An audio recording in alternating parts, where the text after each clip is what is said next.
Hello friends, നമ്മളൊരു ഉണ്ണിയപ്പത്തിൻ്റെ recipe ആയിട്ടാട്ടോ വന്നിരിക്കുന്നത്.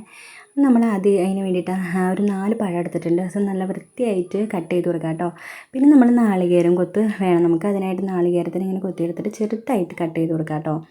അതിനുശേഷം നമ്മൾ നമ്മുടെ മിക്സിയുടെ ചെറിയ ജാറെടുത്തിട്ട് നമ്മുടെ ഈ പഴം അതിലേക്ക് ഇട്ട് കൊടുക്കുക. എന്നിട്ടത് നന്നായി മിക്സിയിൽ നല്ല പേസ്റ്റ് പോലെ അരച്ചെടുക്കുക കേട്ടോ. ഇപ്പോൾ നമ്മുടെ ഇവിടെ പഴം അരച്ചെടുത്തിട്ടുണ്ട്. ഇനി നമ്മൾ ശർക്കര ഉരുക്കാനായിട്ട് വയ്ക്കുകയാണ്. അതിന് വേണ്ടിയിട്ട് നമ്മളൊരു 7 ബെല്ലം ശർക്കരയാണ് ഉരുക്കാനായിട്ട് വെച്ചിരിക്കുന്നത്. അതിലേക്ക് കുറച്ച് വെള്ളം ഒഴിച്ച് കൊടുത്തിട്ട് അത് ഉരുക്കാനായിട്ട് നമ്മൾ ഫ്ലെയിം ഓണാക്കി സ്റ്റൗവിൽ വെച്ചു. നന്നായി ശർക്കരയൊക്കെ ഉരുകി വന്നിട്ടുണ്ട്. ഇനി നമ്മുടെ നാളികേരമൊക്കെ വറുത്തെടുക്കാനായിട്ട് നമ്മളൊരു ചട്ടി വെച്ചിട്ട് അതിലേക്ക് കുറച്ച് എണ്ണ ഒഴിച്ച് കൊടുത്തിട്ടുണ്ട്.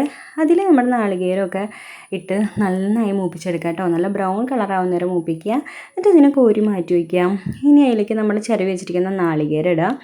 പിന്നെ അതും നന്നായി മൂപ്പിക്കുക കേട്ടോ. അതിലേക്ക് കുറച്ച് ജീരകവും പിന്നെ നമുക്ക് ആവശ്യത്തിനായിട്ടുള്ള എള്ളും കൂടിയിട്ടിട്ട് നന്നായിട്ട് വറുത്ത് കൊടുക്കാം. അപ്പോൾ അതും നന്നായി ബ്രൗൺ കളറായി കഴിയുമ്പോൾ അതും നമ്മൾ ചട്ടിയിൽ നിന്ന് മാറ്റി വയ്ക്കുക കേട്ടോ. ഇനി നമ്മൾ ഒരു 4-5 ഏലക്കായ വേണം. അതിൽ കുറച്ച് പഞ്ചസാരയും കൂടി ഇടുകയാണെങ്കിൽ നമുക്ക് ഏലക്കായ നന്നായി പൊടിഞ്ഞ് കിട്ടും. അപ്പോൾ ആ ഏലക്കായനും കൂടി നമ്മൾ നന്നായി ചതച്ചെടുത്തിട്ടുണ്ട്. ഇനി നമ്മളൊരു ഗ്ലാസ് എടുക്കുക കേട്ടോ. ആ ഗ്ലാസ്സിലാണ് നമ്മൾ അളവെല്ലാം എടുക്കുന്നത്. ആ ഗ്ലാസ്സിലേക്ക് 2 കപ്പ് മൈദ നമ്മൾ ഇട്ടിട്ടുണ്ട്. പിന്നെ 1 കപ്പ് അരിപ്പൊടി, ഒരു 1/4 കപ്പോളം റവയും കൂടി ഇട്ടിട്ടുണ്ട് കേട്ടോ.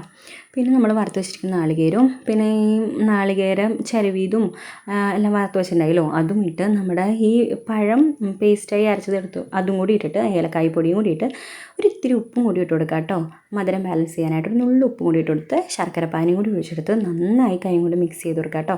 ഒരു തവി വെച്ച് മിക്സ് എടുത്താലും മതി. നമ്മൾ മഞ്ഞൾപ്പൊടിയുടെ മറന്നു പോയിട്ടുണ്ടായിരുന്നു. അപ്പോൾ മഞ്ഞൾപ്പൊടിയും കൂടി ഇട്ട് കൊടുത്തിട്ട് കുറച്ച് ശർക്കര നീരിൽ കുറച്ച് വെള്ളം കൂടി ഒഴിച്ചിട്ട് നന്നായി മിക്സ് ചെയ്ത് ഈ ഒരു കൺസിസ്റ്റൻസിയിലാക്കിയെടുക്കുക കേട്ടോ. അപ്പോൾ അതിന് നമ്മൾ റെസ്റ്റ് ചെയ്യാനായിട്ട് ഒരു 2-3 മണിക്കൂറോളം റെസ്റ്റ് ചെയ്യാനായിട്ട് മാറ്റി വെച്ചു.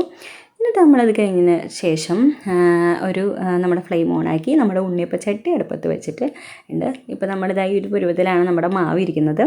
ഇനി നമ്മുടെ ഉണ്ണിയപ്പച്ചട്ടി വെച്ചിട്ട് ഓരോ കുഴികളിലായിട്ടും നമ്മൾ എണ്ണ ഒഴിച്ചെടുക്കാം കേട്ടോ. വെളിച്ചെണ്ണയോ ഓയിലോ എന്ത് വേണമെങ്കിലും നമുക്ക് യൂസ് ചെയ്യാം. നമ്മുടെ ഈ എണ്ണ ഇപ്പോൾ നന്നായി ചൂടായി വന്നിട്ടുണ്ട്. ഇനി നമ്മളൊരു ഗ്ലാസ്സിൽ തന്നെ നമ്മുടെ ഈ മാവ് ഒഴിച്ചു കൊടുക്കുക. ഗ്ലാസ്സിൽ ആകുമ്പോൾ നമുക്കത് എളുപ്പത്തിൽ ഒഴിക്കാൻ പറ്റും. നമ്മുടെ ഓരോ കുഴികളിലായിട്ടും ഈ മാവിന് നമ്മൾ ഒഴിച്ചു കൊടുക്കാമെന്ന് കേട്ടോ. ഓരോന്നിലും പതിയെ ശ്രദ്ധിച്ച് ഒഴിക്കണം. എണ്ണയൊന്നും തെറിക്കാണ്ട് ശ്രദ്ധിച്ച് ഒഴിച്ചു കൊടുക്കുക. അങ്ങനെ അതേ നമ്മുടെ ഉണ്ണിയപ്പം ഇവിടെ കിടന്ന് തിളയ്ക്കുന്നുണ്ട്. നമ്മുടെ ഒരു സൈഡ് ആയിട്ടുണ്ട് കേട്ടോ. അപ്പോൾ ഈ ഒരു സൈഡ് ആകുമ്പോൾ തന്നെ അത് നന്നായി ഇങ്ങനെ വിട്ടു പോരും. നമ്മൾ വെടിയിക്കേണ്ട ആവശ്യം ഉണ്ടാവില്ല. അതിങ്ങനെ ഓരോന്നും പൊങ്ങി വരും. അപ്പോൾ നമ്മുടെ ഉണ്ണിയപ്പത്തിന് ഓരോ സൈഡായി വന്നിട്ടുണ്ട്. അപ്പോൾ നമ്മൾ ഓരോന്നായിട്ട് അങ്ങനെ മറിച്ചിട്ട് കൊടുക്കുക കേട്ടോ. ഇപ്പോൾ നമ്മുടെ ഓരോ ഉണ്ണിയപ്പത്തിനും എല്ലാത്തിനും നമ്മൾ മറിച്ചിട്ട് കൊടുത്തിട്ടുണ്ട്. അതിൻ്റെ ഒരു സൈഡായപ്പോൾ മറിച്ചിട്ട് കൊടുത്തിട്ടുണ്ട്. ഇനി നമ്മുടെ ആ സൈഡും കൂടി ആവുന്ന വരെ വെയിറ്റ് ചെയ്യുക കേട്ടോ. ഇപ്പോൾ നമ്മുടെ ഉണ്ണിയപ്പം ഓൾമോസ്റ്റ് 2 സൈഡും റെഡി ആയി വന്നിട്ടുണ്ട്. അപ്പോൾ നമ്മൾ ഓരോ ഉണ്ണിയപ്പത്തിനും ഒരു പപ്പടം കുത്തി അങ്ങനെ വെച്ച് കുത്തി മാറ്റി എടുക്കുക, എണ്ണയിൽ നിന്ന് എടുക്കുക കേട്ടോ. അപ്പോൾ നമ്മുടെ ഉണ്ണിയപ്പം ഇവിടെ റെഡി ആയി വന്നിട്ടുണ്ട്. ഉണ്ണിയപ്പം വളരെ ടേസ്റ്റി ആയിട്ടുള്ള ഉണ്ണിയപ്പമാണ്. നമുക്ക് വളരെ സിമ്പിളായിട്ട് ഉണ്ടാക്കാം കേട്ടോ. ഭയങ്കര ബുദ്ധിമുട്ടാണെന്നാണ് ഞാൻ വിചാരിച്ചുകൊണ്ടിരുന്നത്. പക്ഷേ സിമ്പിളായിട്ട് ഉണ്ണിയപ്പം ഉണ്ടാക്കാം.